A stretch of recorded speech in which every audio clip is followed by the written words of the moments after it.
Hello दोस्तों, welcome back to another video. Episode की starting बिल्कुल उसी सीन से होती है जहां हम जूकिंग के शिप के चारों ओर फॉरबिडन सी क्रिएचर को देख पाते हैं। लेकिन तभी समुद्र में बवंडर बनने लगता है जहां से अब बाहर आने वाला था फॉरबिडन सी जायंट गार्डियन। उसके बाहर आते ही मानो समुद्र में सुनामी उठने लगती है। ये सब देखकर जूकिंग थोड़ा सा हैरान हो जाता है। तभी जायंट गार्डियन फाइनली वाटर के सरफेस पर बाहर निकलने लगता है। हम देख पाते हैं कि ये जायंट भी एक ऑक्टोपस था जिसे जंजीरों में जकड़ कर रखा गया है एक खास मकसद के लिए, क्योंकि हम देख पाते हैं वो जायंट गार्डियन अपने जंजीरों को पकड़कर खींचने लगता है, जो चीज और कोई नहीं बल्कि असल में होता है गोल्डन रेड सन कैरेज। ये देखते ही डिंगजुई कहने लगती है, क्या वाकई में ये सन कैरेज है? मुझे तो अपने आंखों पर यकीन ही नहीं हो रहा। लेजेंड्स का कहना बिल्कुल सही था। मैंने ये रूमर सुना है कि ब्रोकन गॉड की आंख खुलने की वजह से जो डिस्ट्रक्शन हुआ था, ये उस घटना के पहले की बात है जहाँ सैकड़ों सालों से सन कैरेज के अपीयर होने से पहले ही 100 साउंड फॉर्मिंग इन से डरावने म्यूजिक सुनाई देती है, क्योंकि ये एक एंशिएंट माइथोलॉजी है जहाँ समुद्र के फॉरबिडन क्रिएचर्स इस जगह पर आकर अपने गॉड की वर्शिप करते हैं। अगर यहाँ ये फेनोमेना क्रिएट होता है तो बस स्मॉल चांस है कि सन कैरेज अपीयर हो। सन कैरेज के अपीयर होते ही वहाँ पे ऊंची लहरें उठने लगती है, जिसकी वजह से जूकिंग की स्पीड शिप डिसबैलेंस होने लगता है और जोंगिंग नीचे गिर जाता है। वो घबराते हुए कहता है, सीनियर सिस्टर, यहाँ पे तो काफी खतरनाक ओरा प्रेशर हम पर पड़ रहा है। ये देखकर जूकिंग उन्हें चुप रहने के लिए कहकर अपनी पावर एक्टिवेट कर देता है ताकि वो अपने स्पीड शिप को बैलेंस करके रख पाए, लेकिन उसका फॉर्मेशन हट जाता है। ये सब देखकर जूकिंग अपने मन में कहता है, आखिर क्यों जायंट गार्डियन कोई मूवमेंट नहीं कर रहा? क्या ये यहाँ बजने वाली म्यूजिक को सुन रहा है? ये देखकर जूकिंग हमें बताता है कि सी रिकॉर्ड्स के मुताबिक हमें साफ वार्निंग दी गई है कि हम इस म्यूजिक को ना सुने। आखिर ऐसा क्यों? ये सोचकर जूकिंग कल्टीवेशन करने के लिए बैठ जाता है और कहता है, आखिर क्यों मेरी स्पिरिचुअल एनर्जी इतनी तेजी से फ्लक्चुएट होने लग रही है? जूकिंग को कल्टीवेशन करता देखकर डिंगजुई कहती है, जूनियर ब्रदर इस म्यूजिक के जरिए एनलाइटमेंट हासिल करने की कोशिश तो नहीं कर रहे हैं? क्या ऐसा वाकई में हो सकता है कि जूनियर ब्रदर इसके जरिए कल्टीवेट कर रहे हैं? ये सुनकर जोंगहेंग अपनी जगह से खड़ा हो जाता है और डिंगजुई से कहता है, एनलाइटमेंट मेरी फुट। सीनियर सिस्टर, ये लड़का तो बस नाटक कर रहा है। ये सुनते ही डिंगजुई इस पर भड़क जाती है और गुस्से में कहती है, चुप हो जाओ। अगर तुम्हारी वजह से जूनियर ब्रदर डिस्टर्ब हो गया ना, तो मैं तुम्हें अपनी हाथों से जान से मार दूंगी। अब हम जायंट गार्डियन को देख पाते हैं जो कि अपनी जगह पानी के अंदर लौट जा रहा था। ये सब जैसे ही होता है मौसम फिर से शांत हो जाती है। जूकिंग कहता है, ये म्यूजिक वाकई में एनलाइटमेंट की रेट को एक्सेलरेट कर रहा है। इतना कहते ही हम जूकिंग को अपने सी ऑफ माइंड में देख पाते हैं जहाँ उसकी स्पिरिचुअल एनर्जी और भी तेजी से फ्लक्चुएट हो रहा था। देखते ही देखते वहाँ पे चारों तरफ गोल्डन एनर्जी फ्लो होने लगती है। जूकिंग वही बात कहता है जब उसे सी माउंटेन आर्ट के पहले लेवल को अचीव होने पर सी माउंटेन आर्ट ने कहा था कि इस पावर की हेल्प से किसी भी माउंटेन तक को हटाया जा सकता है और सी के फ्लो तक को भी शिफ्ट किया जा सकता है। इवन के मैं इस पावर की हेल्प से किसी भी लिविंग चीज को जिंदा जला सकता हूँ। जूकिंग के इतना कहते ही वहाँ पे अपीयर होने लगता है सी माउंटेन आर्ट की न्यू इवोल्यूशन फॉर्म, जो कि असल में एक एंशिएंट टाइगर धर्मा बॉडी थी। जूकिंग खुश होकर अपने कल्टीवेशन से उठते हुए कहता है, एक ही रात में म्यूजिक सुनने के बाद में मैं 8 लेवल के पीक पर पहुंच चुका हूँ और मैंने सी माउंटेन आर्ट के हाई लेवल रिफाइनमेंट बाशाडो को हासिल कर लिया है। जैसे ही डिंगजुई की आंखें खुलती है, वो सबसे पहले जूकिंग के पास जाकर सवाल करती है, क्या जायंट गार्डियन डिसअपीयर हो गया? जूनियर ब्रदर, क्या आप ठीक तो हो ना? क्या आपने कल रात कुछ अजीब सुना था? तभी जोंगिंग भी उठ जाता है, लेकिन डिंगजुई अपने पास से एनलाइटमेंट पील जूकिंग को देते हुए कहती है, इसकी हेल्प से आप अपने स्पिरिट को नरिश कर सकते हो। क्या इसके बदले में आपने जो कल रात सुना है, क्या आप वो मुझे बता सकते हैं? ये सुनकर जूकिंग उससे कहता है, मैंने तो बस अपने मास्टर के सिखाए हुए टीचिंग को सुना था, बिल्कुल वैसे ही जब उन्होंने मुझे हर्ब्स और मेडिसिन सिखाने वक्त जो बात उन्होंने मुझसे कही थी। ये सुनकर डिंगजुई उससे कहती है, यंग होने के बावजूद आपके पास मेडिसिन की काफी अच्छी नॉलेज है। पर वो आगे कुछ कह पाए तभी जूकिंग के पीछे से जोंगिंग उसे डिस्टर्ब कर देता है। सीन शिफ्ट होता है कोरल आइसलैंड पर, जहाँ डिंगजुई जूकिंग से कहती है, आखिर क्यों आप हमारे साथ नहीं चलना चाहते हो? मेरी आर्ट की कल्टीवेशन काफी अच्छी है। अगर आप हमारे साथ चलोगे तो वो आपको कल्टीवेशन करने में हेल्प जरूर कर सकती है। अगर आप हमारे साथ चलो तो आपकी कल्टीवेशन भी इंक्रीज हो सकती है। पर जूकिंग उसे साफ तौर पर इनकार कर देता है और वहाँ से जाने के लिए परमिशन मांगता है। ये सुनते ही जोंगिंग खुश हो जाता है क्योंकि इससे उसी का फायदा जो होने वाला था। जूकिंग को जाता देखकर वो अपने मन में कहता है, फाइनली ये कमीना चला गया। अब मुझे सीनियर सिस्टर को पाने में कोई भी नहीं रोक सकता। अब बस मैं और मेरी सीनियर सिस्टर ही रहेंगे। लेकिन तभी डिंगजुई जोर से कहती है, जूनियर ब्रदर, जब आपकी जर्नी खत्म हो जाएगी मैं जरूर आपको विजिट करने जाऊंगी। ये सुनते ही जोंगिंग के दिल में फिर से आग लग जाती है और वो गुस्से में अपनी मछली को फेंकते हुए कहता है, बाहर में गया वो कमीना। अब हम जूकिंग को देख पाते हैं जहाँ वो पहुंच गया था सी लिजर्ड आइसलैंड पर। जूकिंग कहता है, सीनियर ब्रदर जंगसान के अकॉर्डिंग साल के इस महीने पर सी लिजर्ड इस आइसलैंड में आकर अपने खालों को उतारते हैं, जिस खाल की कीमत बहुत ही ज्यादा है। जैसे ही जूकिंग किनारे पर पहुंचता है वो फौरन अपने शिप से नीचे आ जाता है और अपने स्पीड शिप को वापस छोटा करके अपने पास रख लेता है। वो अपने आसपास देखकर कहता है, यहाँ पर तो बहुत सारे लोग छुपकर मौजूद है, लगता है कि ये सभी कल्टीवेटर्स भी लिजर्ड के खाल के लिए यहाँ पर आए हैं। मुझे थोड़ा संभल कर रहना होगा, वैसे भी मेरी कल्टीवेशन के लिए काफी स्पीड स्टोन लगने वाले हैं, मुझे हर हाल में लिजर्ड के खाल को हासिल करना ही होगा। फिर उसकी नजर जाती है अपने सामने मौजूद एक बड़े से पेड़ पर। वो अपने मन में कहता है वो जगह दूर से ऑब्जर्व करने के लिए परफेक्ट प्लेस है। तभी उसके पीछे से कुछ कल्टीवेटर आ जाते हैं, जिनमें से एक कल्टीवेटर कहता है, यहाँ पे 7th ब्लड पीपल्स के डिसाइपल अलाउड नहीं है। बच्चे चलो बताओ, तुम यहाँ अपनी जान देना पसंद करोगे या बदले में स्पीड स्टोन? जूकिंग कोल्ड टून में कहता है, उनमें से कोई भी नहीं। इतना कहकर जूकिंग उनके गर्दन की ओर देखने लगता है, जैसे कि मानो वही जूकिंग के टारगेट हो। जूकिंग को डैगर निकालता देखकर वो कल्टीवेटर कहता है, आखिर तुम कहाँ घूर रहे हो? इतना सुनते ही जूकिंग अपने डैगर को घुमाते हुए तेज रफ्तार के साथ आगे बढ़ता है। वो कल्टीवेटर कुछ सोच भी पाता,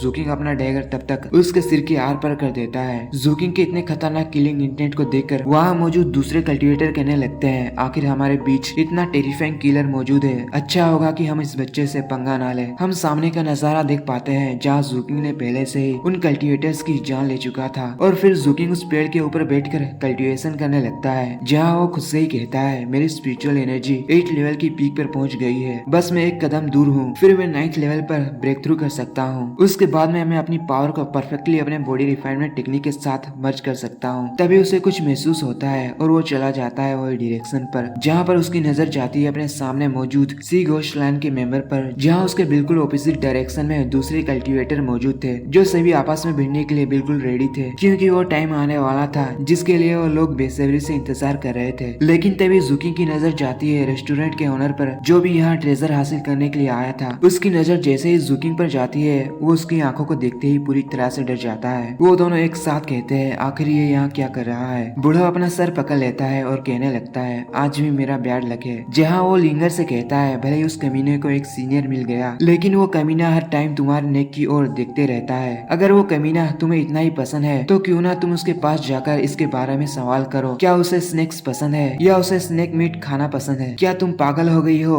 जो तुम मुझे उसकी हेल्प करने के लिए कह रही हो? लेकिन लिंगर उसे मस्का लगाने लगती है। ये देखकर बूढ़ा कहता है, तुम भी जाकर उस कमीने के साथ मिलकर क्राइम डिवीजन ज्वाइन कर लो, ताकि तुम भी मेरे पीठ पीछे छुरा मार सको। आखिर तुम ही जाकर उस कमीने से पूछ क्यों नहीं लेती कि उसने कितने स्नैक्स को मारकर उनके मीट को खा लिया है? लेकिन वो आगे कुछ कह पाए उसी मूवमेंट पर समुद्र में तेज हलचल होने लगती है, ऊंची ऊंची लहरें उठने लगता है। ये देखते ही सभी चौकन्ना हो जाते हैं और तभी समुद्र के अंदर से जायंट लिजर्ड बाहर निकलने लगते हैं। उन्हें देखकर कुछ कल्टीवेटर कहने लगते हैं, देखो वो लिजर्ड्स अपने खाल को उतारने के लिए आ गए हैं, सभी को रेडी हो जाने के लिए कह दो। वो लिजर्ड 2-3 नहीं बल्कि पूरे झुंड में आ रहे थे। ये सब देखकर कुछ कल्टीवेटर धीरे से कहने लगते हैं, चलो रेडी हो जाओ, टाइम लगभग होने ही वाला है। तभी हम एक लिजर्ड को देख पाते हैं जो कि अपने पुराने खाल को अपने बॉडी से निकालने लगता है। ये सब देखकर जूकिंग अपने मन में कहने लगता है, ये सभी लिजर्ड की कंडेंसेशन के 8 लेवल पर मौजूद है, उनके हर एक खाल की कीमत 500 स्पिरिट स्टोन से ऊपर ही होंगे, पर आखिर क्यों इनमें से कोई भी कल्टीवेटर आगे नहीं जा रहा? पर जूकिंग के इतना कहते ही सभी लिजर्ड एक साथ अपने खालों को निकालने लगते हैं, जो प्रोसेस काफी स्लो था। ये देखकर एक कल्टीवेटर इरिटेट होकर कहता है, मैं वेट करते करते थक गया हूँ। इतना कहकर वो आगे जाते हुए कहता है, मैं अकेले ही सारे खालों को इकट्ठा कर लूंगा। जिसे जाते हुए सी घोस्ट क्लैन का लीडर देख लेता है और वो अपने वेपन को उसकी ओर थ्रो कर देता है, जो वेपन उसके पास जाकर उस कल्टीवेटर को जकड़ लेता है और सी घोस्ट क्लैन के लीडर उसे अपने पास खींचकर उसके ऊपर अपने पैर रखते हुए कहता है, आखिर तुम्हें पता भी है तुम कहाँ पे मौजूद हो? ये जगह सी लिजर्ड एसेस्टर को बिलोंग करती है, उन्होंने ही इस जगह को लिजर्ड की सुरक्षा के लिए बनवाया था। इतना कहकर वो उस कल्टीवेटर को गले से पकड़कर उठा लेता है और कहता है, अगर तुम में से किसी ने भी यहाँ के एक भी लिजर्ड की जान लेने की कोशिश की तो मैं उसे जहन्नुम में पहुंचा दूंगा। इतना कहकर लीडर उस कल्टीवेटर के गले को क्रश करके उसे वहीं पर मौत के घाट उतार देता है और उसे फेंक देता है। ये देखकर जूकिंग समझ जाता है कि आखिर क्यों दूसरे कल्टीवेटर्स आगे नहीं जा रहे थे। पर तभी वहाँ मौजूद लिजर्ड्स अपने खाल उतारने लगते हैं। जैसे ही प्रोसेस शुरू होता है, सी घोस्ट के मेंबर्स खुश होकर कहने लगते हैं, देखो लिजर्ड्स खाल उतार रहे हैं। देखते ही देखते वहाँ मौजूद 4 लिजर्ड्स अपनी खाल उतार लेते हैं और पानी में जाने लगते हैं। ये देखते ही सभी कल्टीवेटर्स उस ट्रेजर को हासिल करने के लिए एक साथ कूद जाते हैं। जैसे ही एक पर्सन के हाथों एक खाल लगने ही वाला होता है कि एक स्केलेटन उसके पीछे से आकर उसे मार देता है और उस ट्रेजर को हासिल कर लेता है। वो खुशियां माना पाता उससे पहले ही एक और कल्टीवेटर आकर उसके पीठ पीछे 100 आर पार कर देता है और वो ट्रेजर लेकर वहाँ से भागने लगता है। ट्रेजर के लिए बाकी के कल्टिवेटर्स भी आपस में फाइट करने लगते हैं। ये सब देखकर जूकिंग अपने मन में सोचता है इस आइसलैंड में कोई भी कल्टिवेटर फाउंडेशन एस्टेब्लिशमेंट लेवल का नहीं है, लगता है मुझे भी फाइट के बीच जाना होगा। ये कहते ही जूकिंग अपने डैगर के साथ नीचे कूद जाता है जहाँ एक कल्टिवेटर के हाथ में लिजर्ड का एक खाल लग गया था, पर जूकिंग अपने डैगर को घुमाते हुए एक स्ट्राइक से उसे बेहोश कर देता है और उसे अपने हाथों से साइड हटा देता है। लेकिन वहाँ मौजूद सी घोस्ट क्लैन के एक मेंबर की नजर जूकिंग पर पड़ जाती है। वो अपने साथियों से कहता है इस लड़के के पास एक खाल है, चलो एक साथ मिलकर इस लड़के को मारकर इस ट्रेजर को हासिल कर लेते हैं। ये कहकर वो सभी एक साथ जूकिंग की ओर बढ़ने लगते हैं। जूकिंग अपने सामने आते हुए इतने सारे कल्टिवेटर को देखकर भी नहीं घबराता। वो उस खाल को अपने पास रख लेता है और अपने डैगर को लेकर उनकी ओर तेजी से बढ़ने लगता है। देखते ही देखते जूकिंग अपने सामने आने वाले सभी कल्टिवेटर्स को एक के बाद एक मौत के घाट उतारते चला जाता है। जैसे ही एक घोस्ट क्लैन का मेंबर जूकिंग पर अपने स्वॉर्ड से हमला करता है, जूकिंग फौरन नीचे झुककर हमले को डॉज कर लेता है और अपना डैगर लेकर ब्रूटली उसके गले को काट देता है। जूकिंग यहीं पर भी नहीं रुकता, वो अपने सामने आने वाले बाकी के कल्टिवेटर्स को भी कुछ ही सेकंड्स के अंदर ही जान से मार देता है और एक डेली स्ट्राइक के साथ 4 कल्टिवेटर्स का गला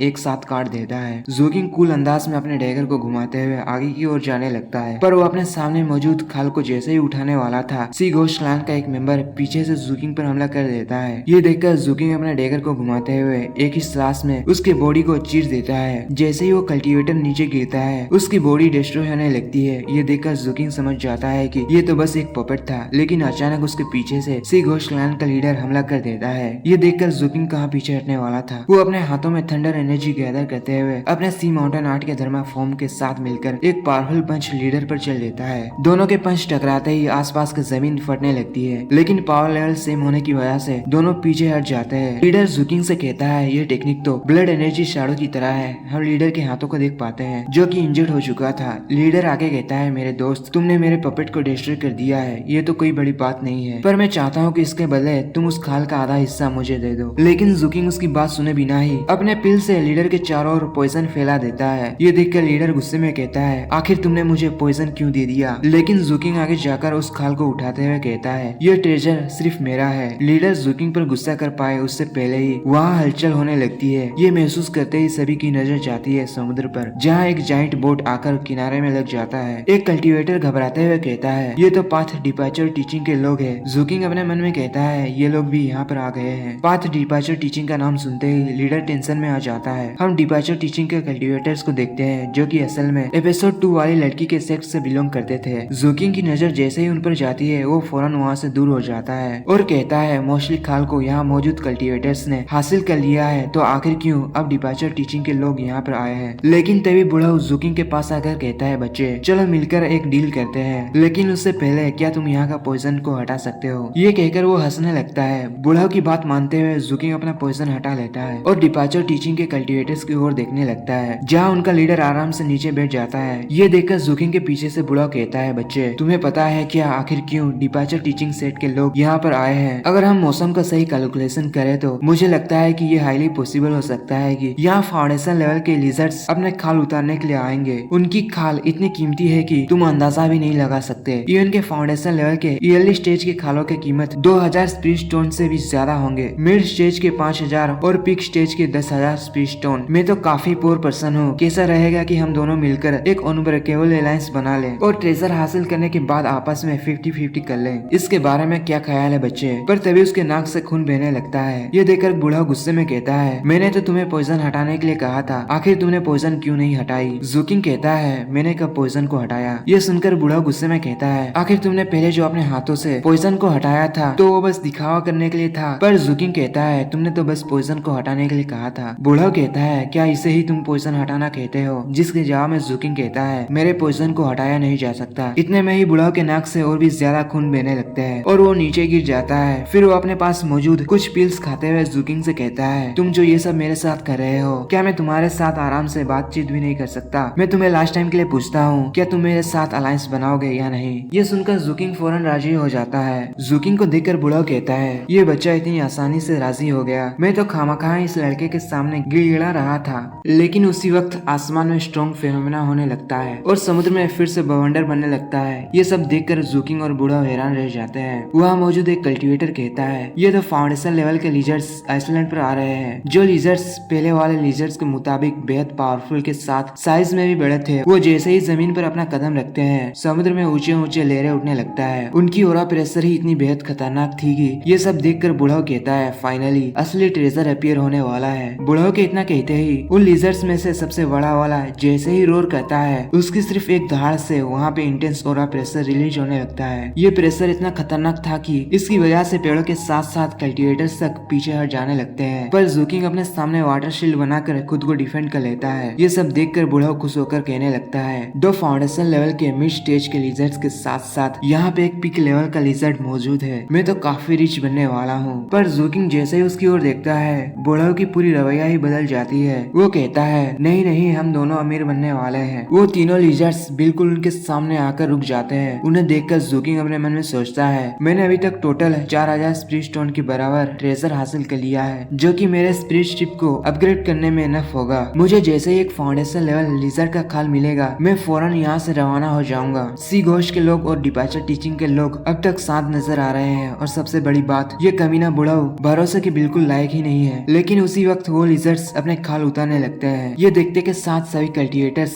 फाइट करने के लिए तैयार हो जाते हैं क्योंकि असली जंग अब शुरू होने वाली है। जैसे ही लिजर्ड अपने बॉडी से खाल निकाल लेता है उनकी कलर गोल्डन कलर में चेंज हो जाती है। ये देखते ही सी घोष क्लैन का लीडर सभी को आगे जाने का ऑर्डर दे देता है। दूसरी ओर लिजर्ड वापस पानी में चले जाते हैं और उसके जाते ही सभी कल्टीवेटर्स उस ट्रेजर को लेने के लिए कूद जाते हैं। ये देखकर बूढ़ा जूकिंग से कहता है आखिर तुम यहाँ किसका वेट कर रहे हो, चलो आगे बढ़ो। ये कहकर वो आगे चला जाता है पर जूकिंग की नजर जाती है पाथ डिपार्चर टीचिंग के लोग पर जहाँ वो लोग होल्ड बैक कर रहे थे। अब हम एक कल्टीवेटर को देख पाते हैं जो अपने सामने आने वाले लोगों को मारते हुए कहता है जो कोई भी मेरे रास्ते में आएगा मैं उसे जान से मार दूंगा। इतना कहकर वो उस खाल की ओर जंप लगा देता है। वो कल्टीवेटर उस खाल को छू पाए उससे पहले ही जूकिंग तेज रफ्तार के साथ उसके पीछे आकर उसे जान से मार देता है। ये देखते ही बाकी के सी घोष क्लैन के लोग जूकिंग पर हमला करने आगे बढ़ जाते हैं। ये देखकर जूकिंग कहाँ पीछे हटने वाला था वो अपने डेगर से एक के बाद एक को मौत के घाट उतारते चले जाता है। जैसे ही एक कल्टीवेटर जूकिंग पर हमला करता है जूकिंग उसके हाथ को पकड़कर अपना डेगर उसके पेट में घुसाकर और एक अटैक उसके वेपन से डोज कर लेता है। फिर जूकिंग दूसरे को किक मारकर पहले वाले के गले में अपना डेगर घुसा देता है। जैसे ही उस पर और एक अटैक होता है जूकिंग पहले साइड हटकर उस हमले को डोज करता है फिर अपना डेगर को घुमाते हुए उसे भी खत्म कर देता है। जूकिंग को फाइट करता देखकर बूढ़ा अपने टेंटिकल्स को आगे भेजते हुए जूकिंग से कहता है बच्चे मैं तुम्हारी हेल्प कर रहा हूँ। बुढ़ाओ के टेंटिकल्स आगे आने वाले कल्टीवेटर्स को आसानी से साइड हटा देते हैं। जैसे ही बुढ़ाओ की नजर जाती है उस खाल पर उसकी भी नीयत खराब हो जाती है और वो स्माइल करते हुए जूकिंग पर अपने टेंटिकल्स से हमला कर देता है। जूकिंग उन सब टेंटिकल्स को डोज करते हुए गुस्से में कहता है बुढ़ाओ मुझे पहले से ही पता था तुम मेरे साथ धोखेबाजी करने वाले हो। इतना कहकर जूकिंग फुल स्पीड के साथ बुढ़ाओ के करीब जाकर उसके मुंह में एक जबरदस्त पंच मार देता है। ये पंच से बुढ़ाओ का जबड़ा तक हिल जाता है पर पीछे जाते हुए अपने टेंटिकल से जूकिंग पर हमला कर देता है जिस हमले से जूकिंग हिट होकर पीछे की ओर जाने लगता है। बुढ़ाओ तो खुद को संभाल नहीं पाता